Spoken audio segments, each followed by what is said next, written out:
Iran पर अमेरिकी हमले के बाद एक बड़ी खबर सामने आ रही है। ईरान के राष्ट्रपति ने पीएम मोदी से फोन पर बातचीत की है। 45 मिनट तक ये बातचीत हुई है। ईरान के राष्ट्रपति मसूद ने पूरा ब्यौरा दिया है, हालातों की जानकारी दी है। ईरान के राष्ट्रपति ने यह भी कहा है कि भारत क्षेत्रीय शांति सुरक्षा को बढ़ावा देने वाला साझेदार है। शांति बहाली के लिए भारत की भूमिका काफी महत्वपूर्ण है। पीएम मोदी ने यह भी कहा कि तनाव खत्म करने के लिए संवाद और कूटनीति दोनों ही समाधान के रास्ते हैं, इस पर उन्होंने जोर दिया है। तो ईरान पर अमेरिकी हमले के बाद ये बड़ी जानकारी हम आपको दे रहे हैं, जहां पर ईरान के राष्ट्रपति ने प्रधानमंत्री नरेंद्र मोदी से फोन पर बातचीत की है और ये बातचीत काफी महत्वपूर्ण है।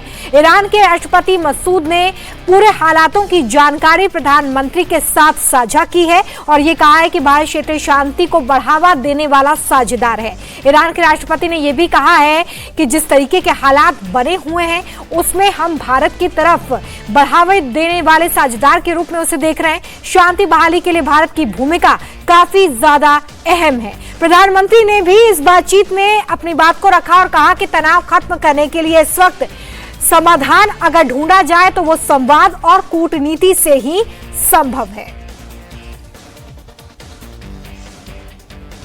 अमेरिका ने ईरान के 3 न्यूक्लियर सेंटर्स पर हमला किया है। फौजों में B-02 बॉम्बर्स ने तबाही मचाई, तो इसके अलावा नताज और इफान में टॉमहॉक मिसाइलों से भी अटैक किया गया है। इस हमले की सैटेलाइट तस्वीरें भी सामने आ चुकी हैं। अमेरिका का अटैक इसके बाद ईरान भड़का हुआ है और इजराइल पर ताबड़तोड़ अटैक कर रहा है। ईरान के विदेश मंत्री रूस जा रहे हैं और पुतिन से वहां पर मुलाकात करेंगे। ईरान के विदेश मंत्री ने कहा है कि अमेरिका ने सभी रेड लाइंस को क्रॉस कर दिया है। और इसी खबर पर ज्यादा जानकारी के साथ जुड़ गए हैं मनीष प्रसाद। सीधे मनीष का रुख करते हैं। मनीष, देखिए ये मुलाकात बेहद महत्वपूर्ण हो जाती है इस वक्त, इसके क्या मायने निकाल रहे हैं आप? देखिए, साफ तौर पे ये पता लगता है कि जो ये तीनों न्यूक्लियर बेसिस हैं, जब इस पे अटैक किया तो इसके लिए इंटरनेशनल जो कम्युनिटी है, खासतौर पे रशिया, चाइना, इनके साथ ईरान अपने आप को देखना चाहता है और यही वजह है कि अब ये एक मीटिंग शेड्यूल्ड हुई है जिसमें ईरान अपनी बात रखेगा और जो न्यूक्लियर एसेट्स या फिर जो स्ट्रेटेजिक तौर पर जो मिसाइल्स हैं, बैलिस्टिक मिसाइल्स हैं, एयर डिफेंस सिस्टम है, इन सब को लेकर जो आने वाले समय की जो रणनीति है उस पर काम किया जाएगा।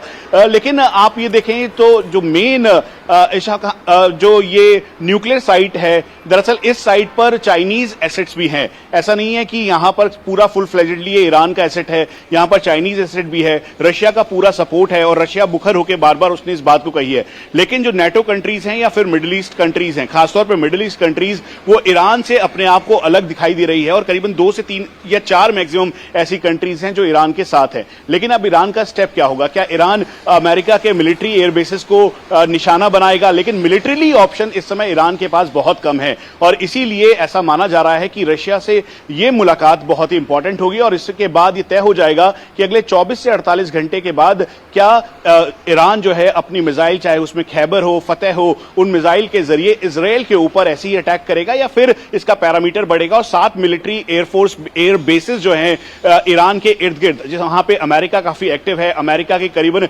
40,000 से ज्यादा जो सोल्जर्स, एयर वॉरियर्स यानी एयरफोर्स और आर्मी के लोग वहां पर हैं, एजेंसीज के लोग वहां पर हैं, क्या उनको टारगेट करेगा जैसे 2020 के अंदर एक बार अल असद एयरबेस की तरफ टारगेट किया था? तो ये एक बहुत ही निर्णायक मीटिंग है। इसके बाद ये आने वाले समय में यानी अगले 48 से आप ये मैक्सिमम मान लीजिए कि ये बिल्कुल तय हो जाएगा कि चाइना और जो रशिया का रोल वो क्या रहेगा ईरान के साथ। बिल्कुल, तो देखिए ये मुलाकात बेहद महत्वपूर्ण। मनीष, यहाँ पर मैं आपसे ये भी समझना चाहूंगी कि वॉर जोन में इस वक्त अमेरिका की एंट्री भी है और ऐसे में जब ये मुलाकात होगी तो अमेरिका की भूमिका इस युद्ध में जिस तरीके से अब तय हो रही है, इस पर भी बातचीत होगी।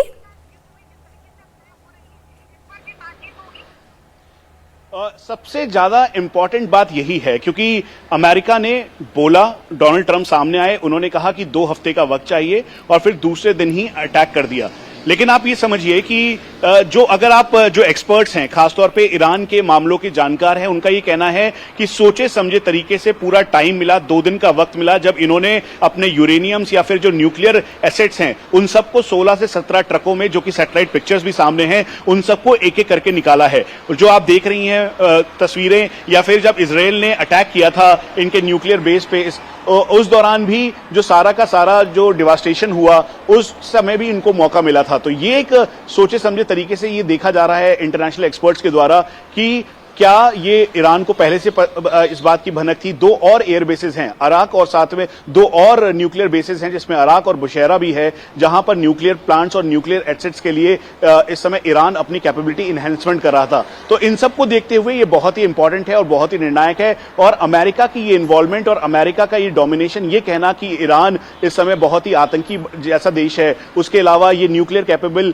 होने के साथ साथ ये जो न्यूक्लियर टेक्नोलॉजी है उसको इसका मिसयूज कर सकता है और इसीलिए अटैक किया। तो ये एक परसेप्शन मैनेजमेंट है अमेरिका के द्वारा, नाटो कंट्रीज और यूरोपियन कंट्रीज जो एक साथ दिखाई दे रही हैं, लेकिन उसके बाद ईरान होलसोल अपने जो पुराने दोस्त हैं उनकी तरफ ये तलाश कर रहा है। और इसीलिए आप पिछले 24 घंटे में देखेंगे, खासतौर पे जो अटैक हुआ आज सुबह मॉर्निंग में इंडियन टाइम के हिसाब से करीबन 4:30 से 5 बजे के बाद से लेकर अभी तक, जो ईरान की तरफ से IRG जो इस्लामिक रेवोल्यूशनरी गार्ड कोर है उनका ऑफिशियल स्टेटमेंट आया, ईरानियन गवर्नमेंट का आया, लेकिन सभी की नजर इस समय वहां के स्टेट हेड आमिर आयतुल्लाह खुनैनी के ऊपर है कि वो अब आगे क्या रणनीतिक तौर पर आगे बढ़ते हैं। आने वाले कुछ घंटे बेहद महत्वपूर्ण हो जाते हैं। बहुत शुक्रिया मनीष इस तमाम जानकारी के लिए।